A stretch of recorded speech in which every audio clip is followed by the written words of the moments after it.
Saturday's Slamdown tonight. Lutteroth smash. Mexico's wrestling empire begins. Zond out of space, lands in sea. And Hobbit book sales go through the roof into Mordor. Plus, coming up, police find man married to 370 chickens. Those are the headlines. Now get out of my face.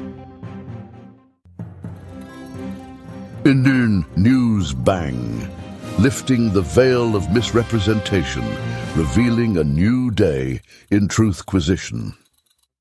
1933. It has been revealed that the entire nation of Mexico was, in fact, dreamt up in 1933 by one Salvador Lutteroth, a man with an insatiable appetite for theatrics and a peculiar fascination with sweaty men in tight pants. Lutteroth, claiming inspiration from a tequila-fueled fever dream involving masked luchadors and a chorus line of cacti, single-handedly birthed the spectacle we now know as professional wrestling. Eyewitnesses report that Lutteroth's inaugural event featured a bout of feathery ferocity between two chickens sporting miniature masks. The crowd, a cacophony of tortilla-chomping aficionados, went wild. And thus, the Empresa Mexicana de Lucha Libre, or EMLL, was hatched.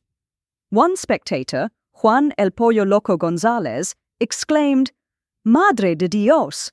I've never witnessed such carnage. Those feathered fiends were pecking with the fury of 1,000 revolucionarios." The Mexican government has issued a statement assuring its bewildered citizenry that, contrary to popular belief, the country is not, in fact, one giant wrestling ring. However, they did concede that henceforth the national anthem will be performed by a man in a jaguar costume while suspended upside down from a chandelier. 1968. In a feat of cosmic one-upmanship that has left the capitalist West reeling, the Soviet Union has successfully launched, orbited, and returned a spacecraft from the moon, complete with a menagerie of bewildered cosmonauts, of the shelled variety. The Zond 5 mission, a moniker as cryptic as a KGB agent's poker face, has proven that Mother Russia can not only fling objects at our celestial neighbor, but bring them back too. Radiation burns, and existential angst notwithstanding. The mission, dubbed Noah's Ark Space Edition by our team of imaginative interns, saw a veritable Noah's Ark of unsuspecting creatures, tortoises, wineflies, and mealworms, boldly go where no reptile, insect, or larva had gone before. Upon their triumphant return to Mother Earth, the tortoises reportedly demanded martinis, shaken, not stirred. The wineflies made a beeline for the nearest fermented fruit beverage, while the mealworms, overcome with existential angst, began penning their harrowing memoirs, tentatively titled, "My God, It's Full of Stars, A Mealworm's Journey to the Brink of Oblivion." The mission's success has left those NASA hotshots scratching their crew cuts and reaching for something stronger than tang. One disgruntled scientist was heard muttering, "Right, now we have to launch squirrels to Venus or something." Atrai 1937. Shocking news from Middle-earth, where a diminutive gentleman of, shall we say, habitual proportions, has found himself embroiled in a scandal of epic, dare I say, Tolkien-esque proportions. Bilbo Baggins, a chap better known for his love of second breakfast and pipeweed than grand larceny, stands accused of burglary, dragon-slaying, and crimes against good manners. Baggins claims he was coerced into these dastardly deeds by a band of vertically challenged dwarves and a suspiciously tall vagrant with a penchant for fireworks and cryptic pronouncements. Eyewitnesses report seeing Mr. Baggins fleeing his hobbit hole in the Shire, shouting something about adventures and a wizard did it. Local busybody Lobelia Sackville Baggins, who was no doubt peering through her curtains at the time, declared, "It's an outrage. He left without so much as a by your leave. The washing up undone, his prize-winning marigolds unwatered, and the milk delivery uncancelled. The scandal. The shame." The incident has sparked a wave of hobbit hysteria across Middle-earth, with alarming reports of children refusing to wear shoes and grown men attempting to burrow into their gardens. the elven king Thranduil has issued a statement blaming the whole debacle on excessive pipeweed consumption and the corrupting influence of those bearded staff-wielding weirdos. Meanwhile, haberdashers across the realm are reporting record sales of waistcoats and walking sticks. More on this story as it unfolds, or until the second breakfast bell tolls.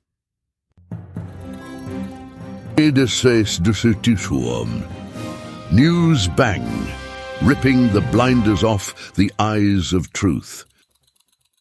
Here's our meteorological maverick, Shakanaka Giles. Weather report that's more unpredictable than a ferret in a sack.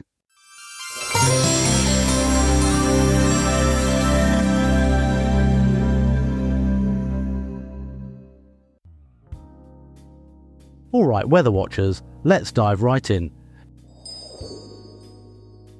Down south, we're in for a bit of a rumble tomorrow, like the ghost of the Muroto typhoon of 34 coming back to haunt us. Winds will be howling like a banshee, so best keep your hats on tight, lest they end up in the next county.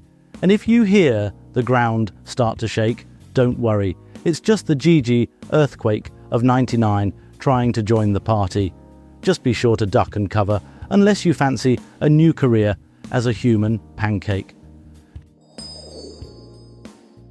Shifting our gaze northward, the ground's about to get a good old-fashioned Gigi jiggle. Magnitude 7.7, the kind that'll have you doing the funky chicken faster than you can say, pass the custard creams. Just be sure to steer clear of any 12-story buildings, eh? In summary then, batten down the hatches, keep your wits about you, and don't forget your galoshes, and that's all the weather.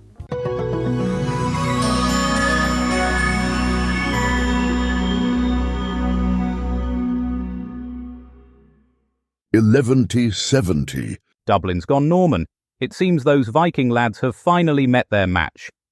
Word on the street is that Ascul mac Ragnarl, the last Norse Gaelic king, was last seen legging it out of town with a longship full of stolen silverware and a rather disgruntled leprechaun.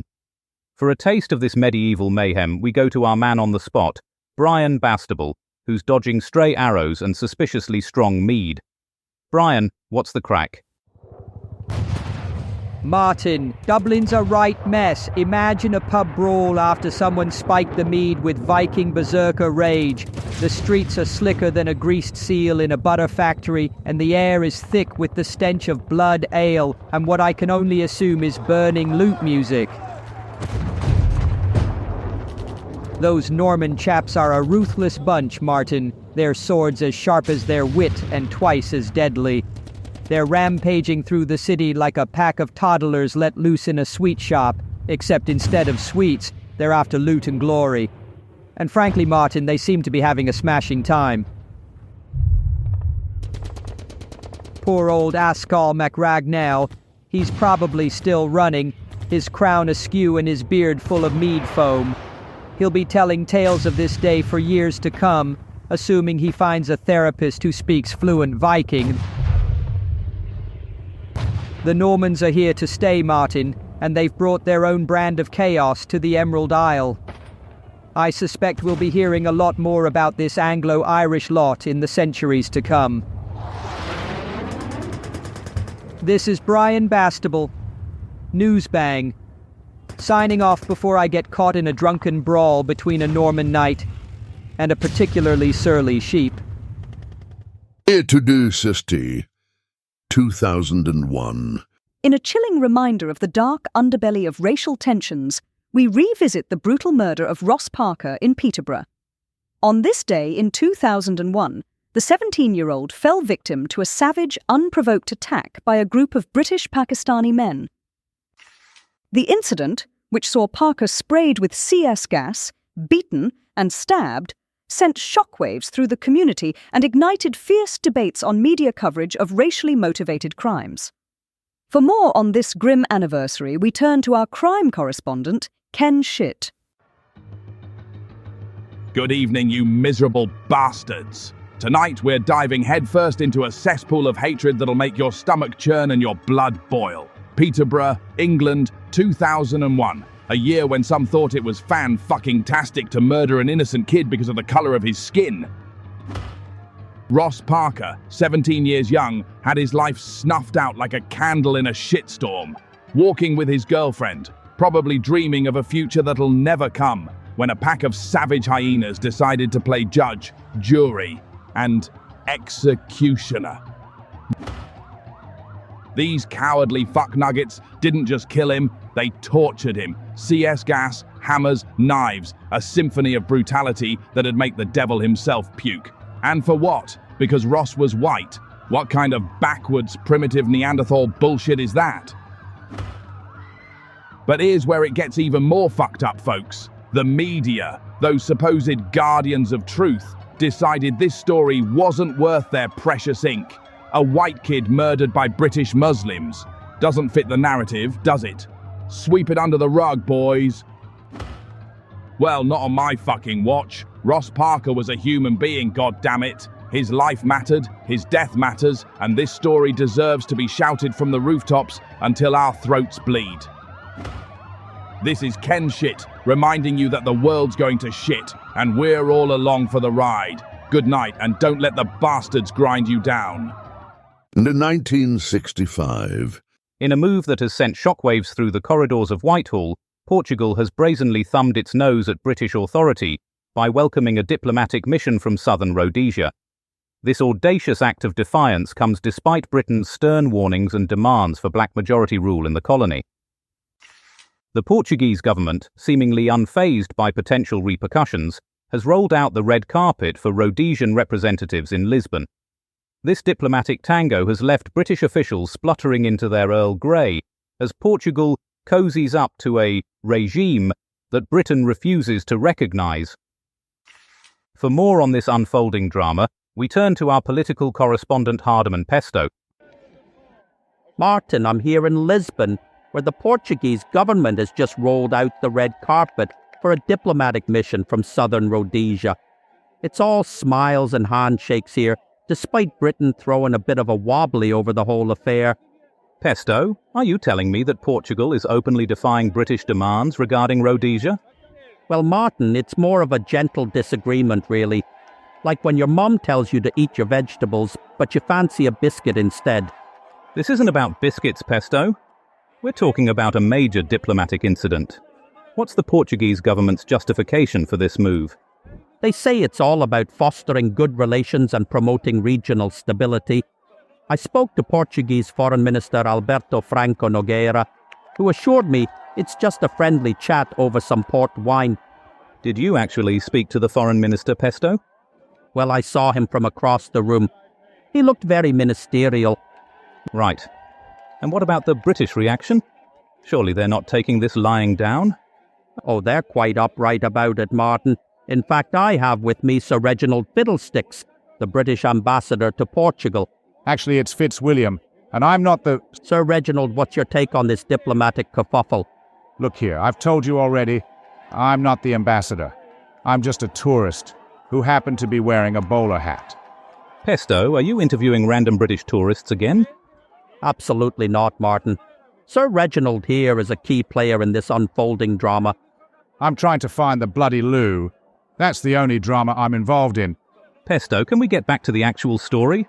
What are the implications of Portugal's actions for British policy in Africa? Well, Martin, it's clear that Britain's influence is waning faster than a sand castle at high tide. Portugal's move is like a cheeky seagull swooping in to nick your chips while you're not looking. That's not clear at all, Pesto. Can you give us any concrete facts about the situation? Certainly, Martin. The fact is, Portugal has accepted a diplomatic mission from southern Rhodesia, and Britain isn't happy about it. Everything else is just window dressing, really. Window dressing?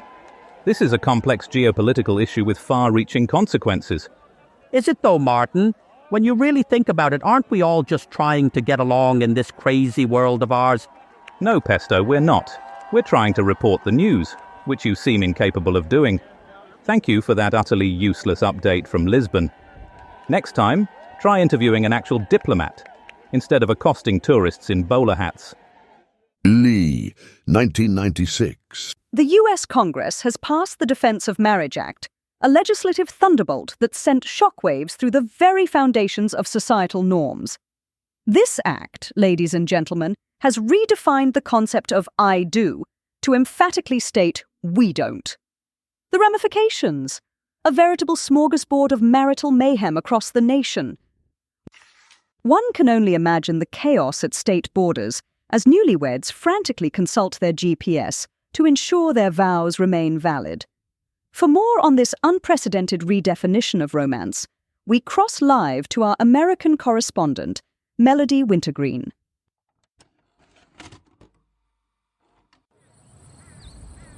The Defense of Marriage Act, or DOMA, has rocked the nation's capital like a seismic tremor, shaking the very foundations of love and commitment. Here in Washington, D.C., the epicenter of this legal earthquake, the aftershocks continue to reverberate. On this historic day, the United States Congress has passed a bill that dares to define the very essence of matrimony. By prohibiting federal recognition of same-sex marriage, DOMA has drawn a line in the sand, dividing the nation into those who can love freely and those whose love is deemed unworthy.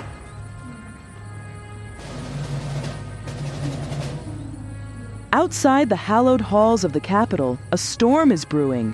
Protesters have gathered, their cries echoing like a chorus of heartbreak. "Love is love!" they chant, waving placards that defiantly proclaim their refusal to be silenced.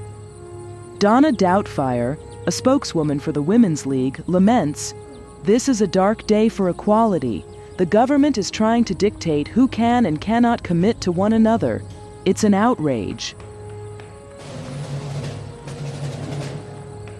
But the defenders of DOMA remain steadfast, their rhetoric as rigid as the law they have championed. Congressman Barnabas Bluster thunders, "Marriage is the bedrock of our society, and we must protect its sanctity from those who would seek to undermine it. This is a victory for traditional values." As the debate rages on, the future of love in America hangs in the balance. Will the shackles of DOMA bind the hearts of the nation, or will the flames of resistance ignite a fire that burns brighter than any law? Only time will tell if this is the dawn of a new era or the twilight of equality. Melody Wintergreen, reporting for Newsbang from the steps of the United States Capitol. Newsbang. 24 minutes of truth in a bottle, chilled and ready to sip. 1933. And now, for a look back at the birth of Mexican wrestling, here's our sports correspondent Ryder Boff with a tale of masked mayhem, spicy surprises, and body slams that'll leave you.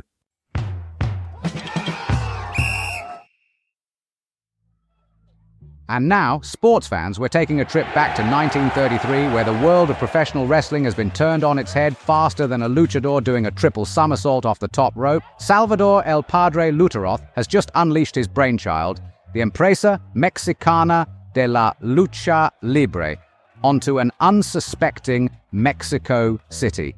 It's like he's opened Pandora's box of masked mayhem. The arena Modelo was packed tighter than a tin of sardines wearing spandex as the crowd witnessed history in the making. Octavio the Goat Gowner strutted his stuff like a peacock in a bodybuilding competition, flexing muscles I didn't even know existed.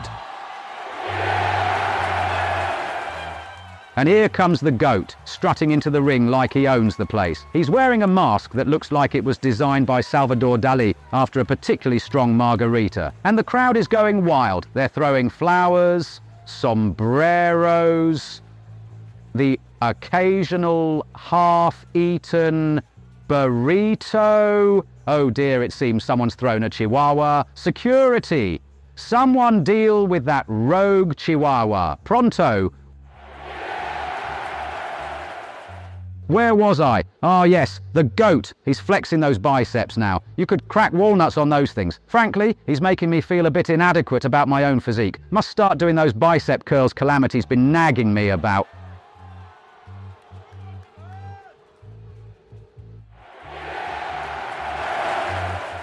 But it wasn't all smooth sailing. Oh no. During the main event, a rogue piñata filled with chili powder burst open, causing more chaos than my Aunt Mildred's infamous curry night of 31. The wrestlers, blinded by the spicy dust, started grappling with ring posts, and referee short-sighted Steve instead of each other. It was a right old Mexican standoff, I tell you. Oh dear, this is a real pickle. That piñata's gone off like a confetti bomb in a spice factory. The wrestlers are coughing and spluttering, rubbing their eyes. Even short-sighted Steve is wiping his monocle. He's got more chili powder on him than a plate of nachos at a Tex-Mex buffet. This is absolute carnage. It's like a scene from a particularly spicy spaghetti western. Speaking of standoffs, this reminds me of the time I accidentally wandered into a Lucha Libre training camp in Tijuana. There I was, minding my own business, when suddenly I found myself surrounded by muscular men in colourful masks. Before I knew it, I was being body slammed faster than you can say guacamole. I tell you, it took weeks for my spine to unknot itself. But back to the action. As the night wore on, the crowd was whipped into a frenzy hotter than a jalapeno in a sauna. The energy was electric, like someone had plugged Mexico City directly into a power station. Even the usually stoic, stone-faced Santiago cracked a smile, though that might have been due to the dodgy tacos he'd eaten earlier. And Santiago goes for the pin. 1, 2... No, the masked marvel kicks out at the last second. The crowd is going berserk. They're on their feet, cheering, stamping, spilling their tequila. This is what Lucha Libre is all about, folks. Passion, drama, and the occasional flying luchador landing in your lap. Speaking of which, has anyone seen my flask? I could do with a quick swig of Bovril to calm the nerves. This is edge of your seat stuff. Mark my words, this Lutteroth chap is onto something big. This Lucha Libre malarkey could be the next big thing. Who knows, in 90 years' time we might even see these masked marvels on the telebox, though I doubt it'll ever be as popular as my personal favourite sport, competitive tea brewing. That's all for now, sports fans. Join me next time when we'll be covering the thrilling world of synchronised moustache grooming. I've been Ryder Boff, and I'll see you on the flip side.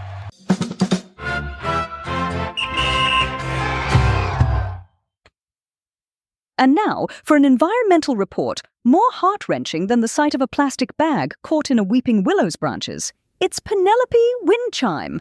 Penelope, what eco-tragedies are causing you to weep tonight? Oh, the humanity.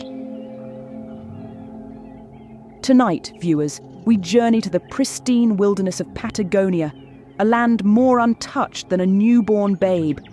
But alas, in 1675, a band of Spanish explorers dared to set foot on this unspoiled paradise. Led by the ruthless Antonio de Vea, they scoured the Patagonian coastline for, gasp, sneaky European settlers.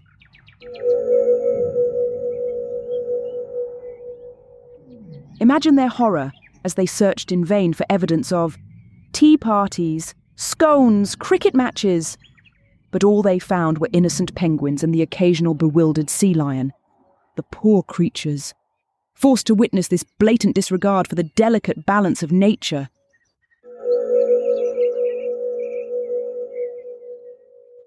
To add insult to injury, these explorers dared to draw maps, detailed maps, capturing every rock, every glacier, every majestic fjord.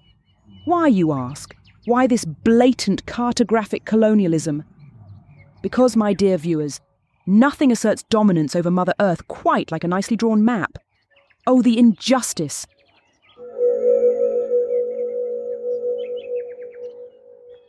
This has been Penelope Wind Chime, urging you to protect our pristine wildernesses. Say no to maps. Say no to exploration. And for the love of all that is green and good, say no to tea parties in Patagonia.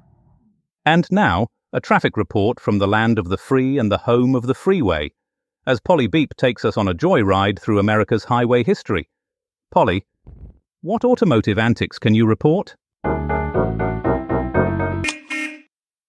Howdy, roadhogs. Polly Beep here, your girl on the go with all the traffic tittle-tattle from 1958. Hold on to your tail fins because America's hitting the gas. Big news in Iowa. Interstate 80 has arrived, a giant concrete snake slithering through the cornfields. Drivers are advised to watch out for tractors trying to drag race those snazzy new Chevys. Over in Davenport, things are getting loopy. Seems those road-building fellas have got their blueprints mixed up with their origami instructions. Expect unexpected roundabouts and maybe a few accidental roller coasters.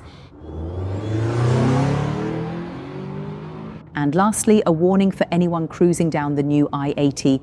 That tarmac is smoother than a greased pig at a rodeo. They say speed limits are just suggestions, but with a road this slick, you might just find yourself breaking the sound barrier. This is Polly Beep signing off. Keep on trucking. 1968. And now, for a science report more baffling than a Rubik's Cube solved by a pigeon, it's Calamity Prenderville with Science Watch. Calamity, prepare to blow our minds.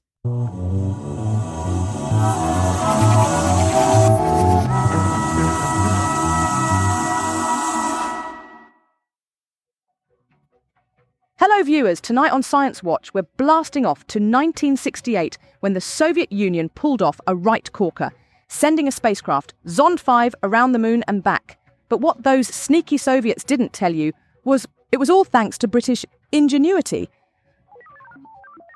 That's right. Hidden deep inside that spacecraft was a top-secret British invention, the Lunar Looper. Invented by Reginald Pifflewick, a chap from Nether Wallop, this marvel of engineering was cobbled together from a broken tease maid, a rusty bike pump, and a bit of sticky-back plastic. This ingenious contraption allowed Zond 5 to slingshot around the moon like a rat up a drainpipe. But the real heroes of this lunar escapade were the tortoises. Two plucky colonians named Nigel and Beryl were the first living beings to orbit the moon and return home in one piece. They were greeted with a hero's welcome, a knighthood from the Queen, and a year's supply of lettuce. Daphne was also given her own line of tortoise-themed knitwear. Sadly, it didn't take off. This is Calamity Prenderville, signing off from Science Watch.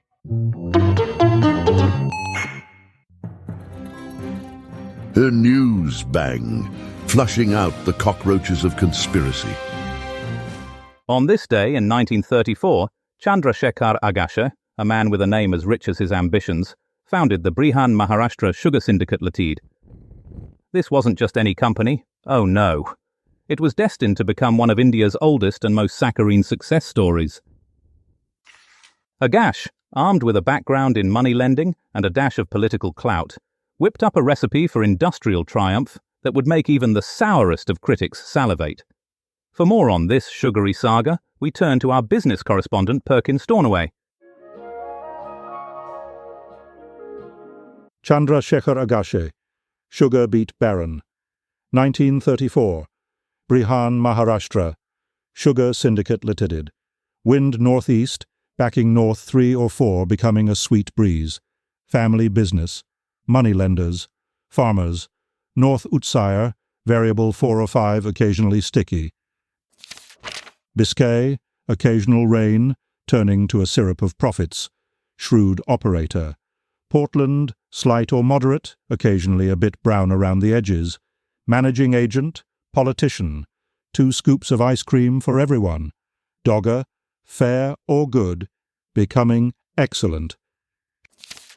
Shannon, southeast veering south, 4-6 occasionally a bit choppy. Growth, jobs, prosperity, 40s, moderate, occasionally rough. Independent spirit, no hand-holding. Just results. Rockall, west veering southwest, 5 or 6 gusts up to storm force 10 at times. And then, the crash. The company folds. A sticky end to a sweet tail, and that's the business. Outside 3, 1937. And on this day in 1937, a diminutive hero with hairy feet burst onto the literary scene, forever changing the landscape of fantasy literature. J.R.R. Tolkien's The Hobbit was unleashed upon an unsuspecting world, introducing readers to a realm of dragons, wizards, and second breakfasts. Little did anyone know that this children's tale would spawn a franchise so vast it would make even Smaug's treasure hoard look like pocket change. For more on this literary earthquake, we go to our culture correspondent, Smithsonia Moss. Now at this point of the evening, we welcome listeners on FM who've just joined us.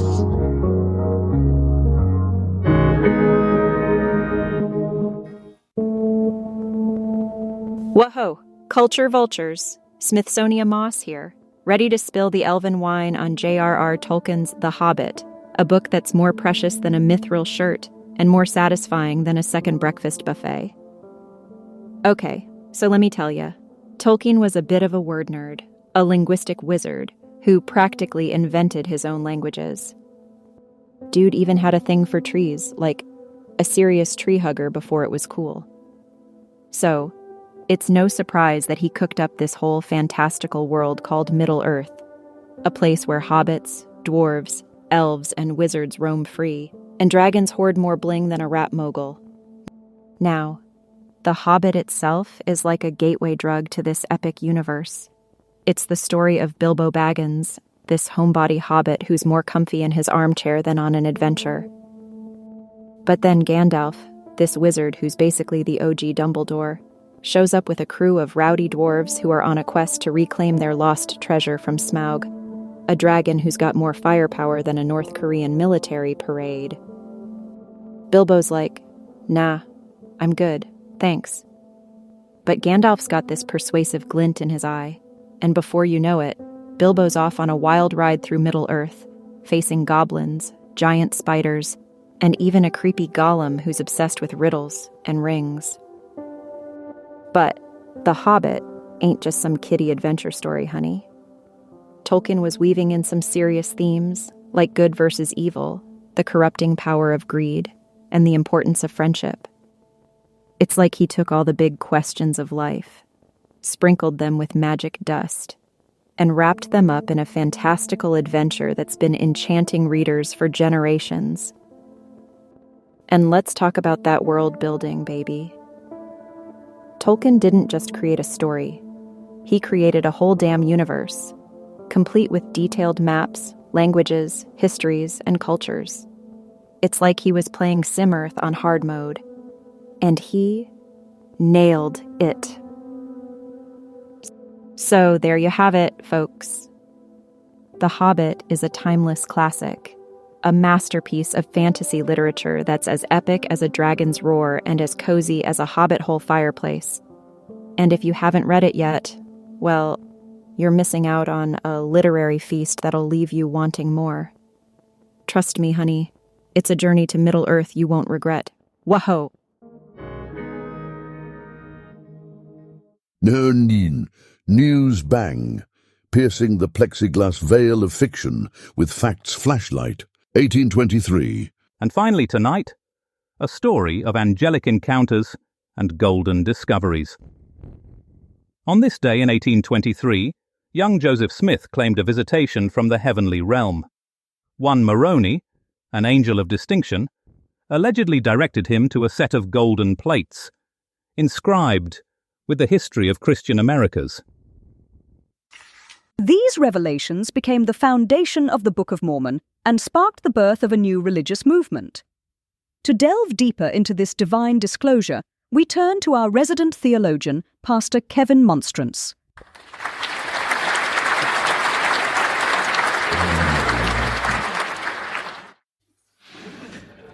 Good evening, good evening! Now, before we delve into the mysteries of heavenly messengers and golden tablets, you simply wouldn't believe what happened to me on the way to the studio tonight. A gaggle of geese they were, dressed to the nines in tiny top hats and monocles, no less. Demanded I hand over my communion wafers and holy water, they did. Threatened to replace all the hymnals with copies of Waterfowl Weekly if I didn't comply. The audacity of some birds these days. Where was I? Ah, yes, visions of gold and angels. The year was 1823, and young Joseph Smith, a lad who probably wouldn't know a divine revelation if it hit him over the head with a hymnal, was about to have a life-changing encounter with an angel called Moroni.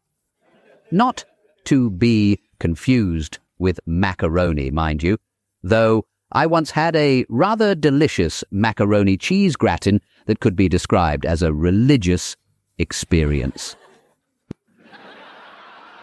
Now, Moroni, the angel, not the pasta dish, apparently appeared to Joseph on several occasions, guiding him to the location of a hidden treasure. No, not a pot of gold at the end of a rainbow, but something far more peculiar. Ancient records engraved on golden plates. These plates, according to Moroni, told the story of a lost Christian civilization that once flourished right here in America. Imagine that. Makes you wonder what they'd make of those enormous foam fingers they wave about at sporting events, or those singing cowboy statues they sell in petrol stations. Reminds me of the time our producer, bless his cotton socks, came back from a holiday in Tenerife, convinced he'd brought back a genuine Roman coin he found on the beach.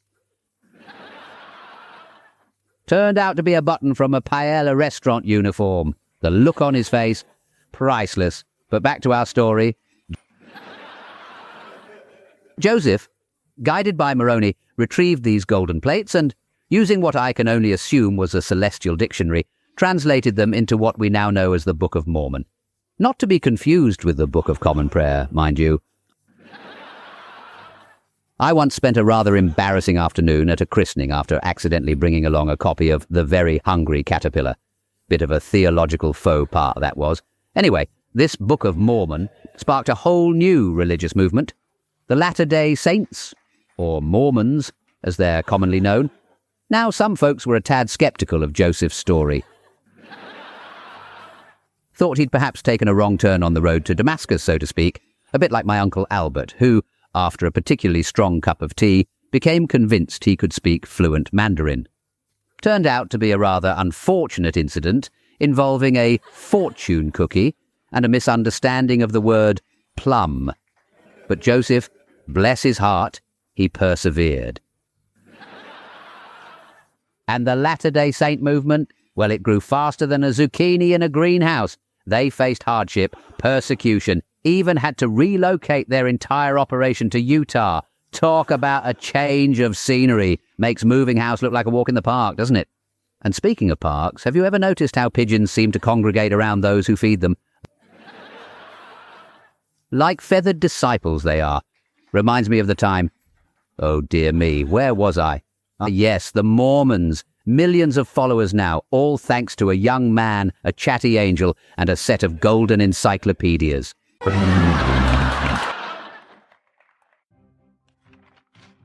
And that's almost it for tonight. Just time for a look at tomorrow's papers. The Times. Sword brothers get beaten up by pagan troops. There's a drawing there of a sword. The Mail. Tug crash causes bad train smash. That's with a very big headline. The Independent go with tidy-sized hole found in town hall car park. And the Mirror have sexy donkey walks down street. That's with a photograph of the donkey. And that's it. The editor of the Radio Times writes to ask us to remind you that tomorrow's episode of Walking the Walls of Rome has been replaced by What's This Bloke Doing Here? Also tomorrow, Newsbang returns with another blast of tidbits and scraps of hastily read out jargon. I'll see you then. Good night. Tune in next time for more artificially intelligent hilarity. Newsbang is a comedy show written and recorded by AI. All voices impersonated. Nothing here is real. Good night.